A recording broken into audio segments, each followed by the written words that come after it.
नमस्कार, मेरा नाम colonel Virendra Kumar, independent nationalist.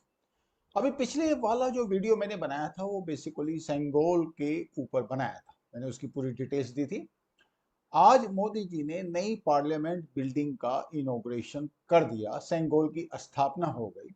तो उसके बाद अगर आप सोशल मीडिया पे देखें तो काफी घमासान मचा हुआ है। और जो मेन पॉइंट है, सेंगोल का तो एक पॉइंट है, दूसरा पॉइंट ये है कि पार्लियामेंट बिल्डिंग के अंदर जो अधीरन्स हैं, जो प्रीस्ट हैं, जो सेंगोल की स्थापना में जिनका योगदान रहा है, उनको बुलाया गया और मोदी जी ने पूजा की।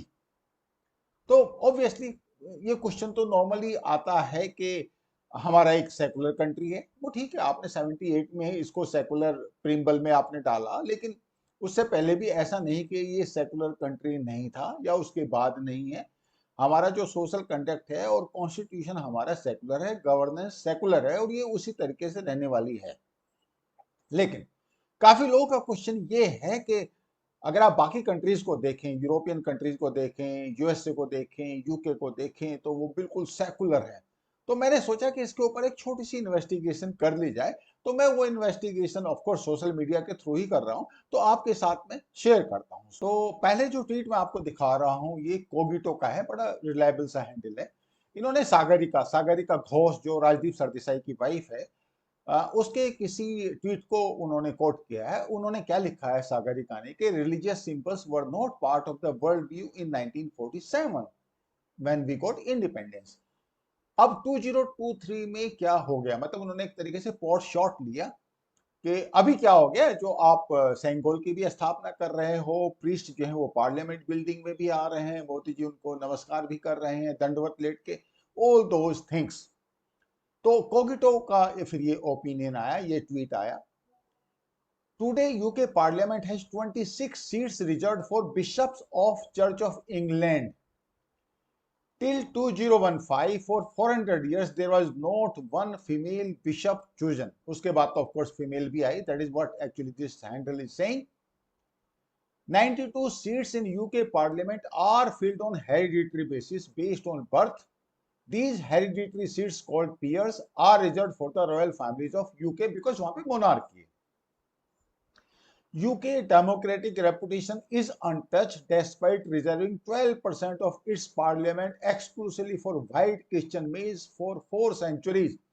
But India restoring one cultural symbolism is backward and against social justice. बड़ा स्ट्रॉन्ग ट्वीट इन्होंने लिखा कि एक जरा सा हमने सेंगोल को वहां पे एस्टेब्लिश कर दिया और पूरा जो इंडिया है वो इरप्ट हो रहा है। स्पेशली जो ओपोजिशन पार्टीज हैं, ऑफ कोर्स जो बीजेपी के सपोर्टर्स हैं या जो नेशनलिस्ट हैं, वो तो कह रहे हैं कि this the best step probably, जहां पे हमारे जो रिलीजियस या फिर जो कल्चरल वैल्यूज हैं उनको एस्टेब्लिश किया जा रहा है। बट द फैक्ट इज कि बाकी लोग क्या कहते हैं, तो let us see how others perceive it.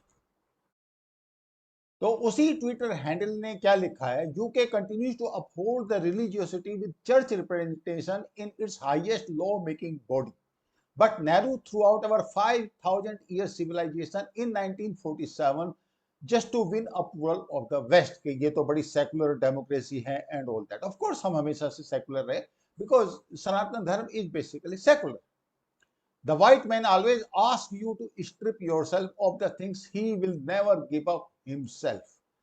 Can you imagine हमारे ऊपर जजमेंट लेके जो लोग बैठते हैं वो अपनी पार्लियामेंट में किस तरह का रिप्रेजेंटेशन कर रहे हैं। उनके यहाँ बिशप्स वोटिंग पावर के साथ है, by the way all these bishops they have got the voting power, लेकिन हमारे ऊपर वो जजमेंटल है और इंडियंस को एक्चुअली पता भी नहीं। अगर किसी आप इंडियन से पूछो कि यूके की पार्लियामेंट में इस तरह का रिप्रेजेंटेशन है क्या, तो वो आपको कहेगा नहीं, वो तो बिल्कुल ही सेकुलर स्टेट है, वहां पे तो कोई इस तरह का रिप्रेजेंटेशन होता ही नहीं। So let us look at what happens in USA. अभी आप देखिए, ये ट्वीट है जगन मोहन का जिसने यूएसए के बारे में लिखा है। Yes, this is the official house chaplain of the house of representative. अगर आप देखें वहां की जो कांग्रेस उसको बोलते हैं वो यूएसए में, तो हाउस ऑफ रिप्रेजेंटेटिव है, दूसरी सीनेट है। सीनेट जैसे हमारे यहाँ राज्यसभा है। तो हाउस ऑफ रिप्रेजेंटेटिव में यूएसए में This is the official house chaplain, this gentleman, the oldest democracy officiating over the opening the house with a prayer. और ये प्रेयर कैसे है? ये क्रिश्चियन प्रेयर है. Let us be very very clear about it. तो अब हम ये देखना चाहेंगे कि आफ्टर ऑल ये जो चैपलिन है ये यूएस की जो हाउस ऑफ रिप्रेजेंटेटिव में करता क्या है. Let us have a look on that. So these are the duties of chaplain. The chaplain of the United States House of Representatives is chosen to perform ceremonial, symbolic and pastoral duties. ये सब priest की duties हैं, ये उनके house of representative में है. दुनिया की जो आप कहते हैं बहुत बड़ी डेमोक्रेसी है, यूएसए बड़ा सेकुलर है एंड ऑल दैट, उसके हाउस ऑफ रिप्रेजेंटेटिव में दिस जेंटलमैन इज देयर, जिसका मैंने पिछले वाले वीडियो उसमें स्लाइड में आपको फोटो दिखाया. These responsibilities include opening house session with a prayer or coordinating the delivery of the prayer by guest chaplains recommended by members of the house. The house chaplain is also responsible for hosting guest chaplains on the day they deliver prayers. आप समझ सकते हो कि क्या actually वो करता है. And of course he is Christian, have no doubt about that. The chaplain also provides pastoral care for members of Congress, their staff, their families, and provides or oversees religious programs such as Bible study, reflection groups, and the weekly Senate prayer breakfast. The chaplain also often presides over religious ceremonies such as funerals and memorial services for current or past members and participants, offering, delivering the invocation or benediction at many of official US ceremonies, including White house events. अब आपको इस बारे में कोई doubt है? I am sure आपका इस तरह का कोई डाउट अभी नहीं रहा होगा. यूएसए का मैंने बता दिया, यूके का बता दिया. अब late us see how others perceive. तो आप देखते हैं कि हमारे जो प्रशांत भूषण जी हैं वो क्या कहते हैं. As he prepares to inaugurate the new parliament house, though parliament hardly functions, वो तो ठीक है, ओपोजिशन वाले जाने इस बात को. तो with great fanfare with these sadhus and religious pontiffs, minus our president and opposition parties because they opted out, Modi gives us a glimpse of the new India that he wants. Our constitution does not permit the state to be involved with religion, but here it is.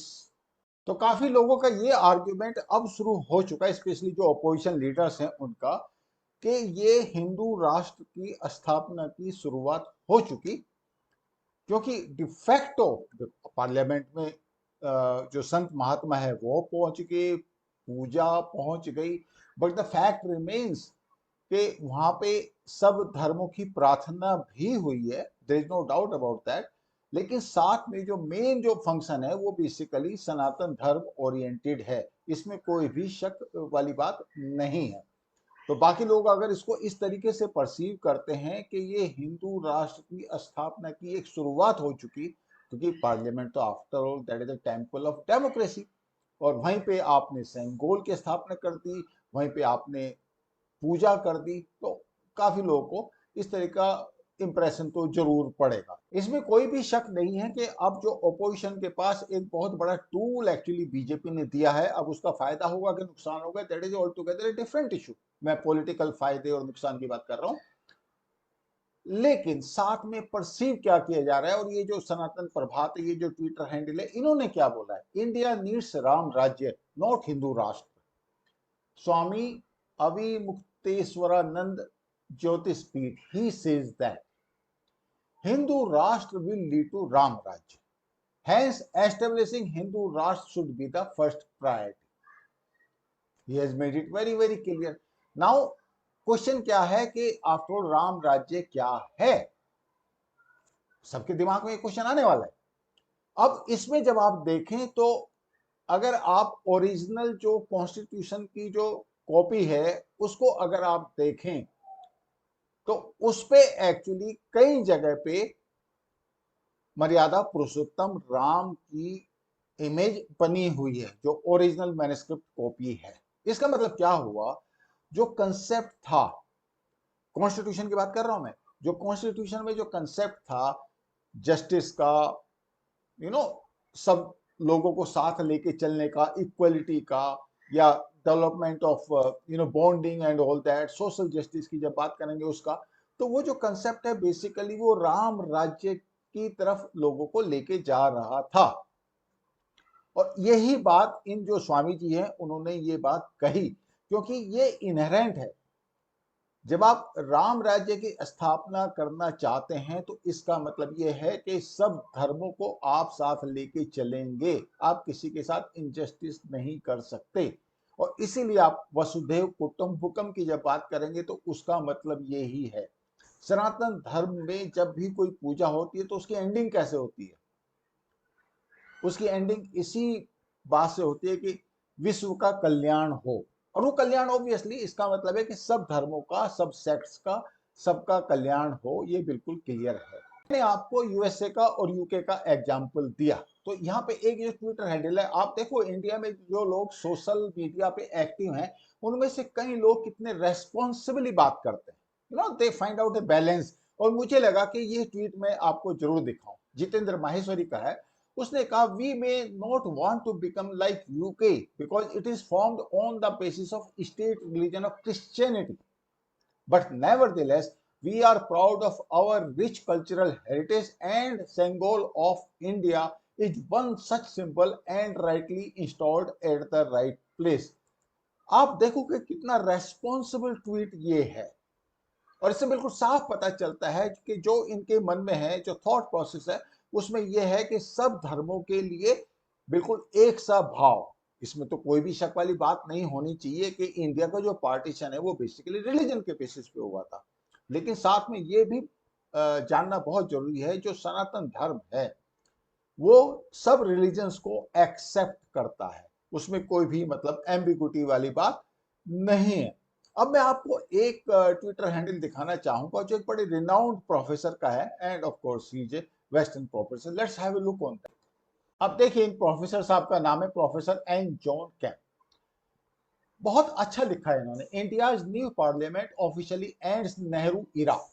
क्योंकि आप पुरानी जो colonial building है उससे आप shift करके नई parliament में आ रहे हैं जो इंडियन कल्चरल हेरिटेज को रिप्रेजेंट करती है, and marks beginning of new era of modern powerful and self reliant India. I personally congratulate every Indian for this great moment and prosperous future. Go and rule over the world. And this gentleman is a Westerner. Can you believe it? Now of course ऐसे बहुत सारे लोग हैं जिन्होंने इनको criticise किया है कि नहीं ऐसा नहीं है, और क्रिटिसाइज करने वाले इंडियंस हैं। But fact remains, where are we? Where are we? Where is India? This India is new emerging India. ये कॉलोनियल पास्ट को छोड़ रहा है। ये सेंगोल की स्थापना, इसका मतलब ये नहीं है कि ये हिंदू राष्ट्र को बनाने जा रहा है। बट द फैक्ट रिमेन्स, जो हिंदू राष्ट्र का कंसेप्ट है उस कंसेप्ट में कहीं भी ये नहीं आता कि जो बाकी धर्म हैं उनकी कोई डिसरेस्पेक्ट होगी, उनको ड्यू रिगार्ड नहीं दिया जाएगा। बट यस, एक चीज बिल्कुल क्लियर है कि ये हिंदू मेजोरिटी स्टेट है और इंडिया का पार्टीशन रिलीजन के बेसिस पे हुआ था। बट साइमल्टेनियसली हमारी जो कल्चर और सिविलाइजेशन है उसको ड्यू वैल्यू दी जाएगी। अब इंडिया का जो अपोजिशन है वो कितना रेस्पॉन्सिबल है या इररेस्पॉन्सिबल है, ये आप डिसाइड करें बेस्ड ऑन दिस ट्वीट। और ट्वीट पे कमेंट किसने दिया? Basically major general Harsha Kakkar, जो अपने आप में बड़ा रिनाउंड मिलिट्री एनालिस्ट हैं। और ये ट्वीट किसका है? राष्ट्रीय जनता दल का, जिन्होंने एक ताबूत और जो नई पार्लियामेंट बिल्डिंग है दोनों को बराबर बराबर रखा है। अब क्या कहेंगे आप इनको? सिर्फ इतना कि ये लोग जो हमेशा नेगेटिव सोचते हैं, they must be thrown out, and that is what actually general Kakkar has written. This is crass, cheap and vulgar. Nothing worse could be used to depict the desperation of failed political parties and low mentality politicians. And I 100% concur what he has said. आप किसी का भी tweet आप देख लीजिए, Twitter पर अगर आप जाएंगे, आप जितनी भी ऑपोजिशन पार्टीज हैं सबके ट्वीट आप देख लीजिए। All the failed politicians today, they are crying against this new parliament building. Reason reason बिल्कुल साफ है, ये लोग रियलिटी को फेस नहीं करना चाहते।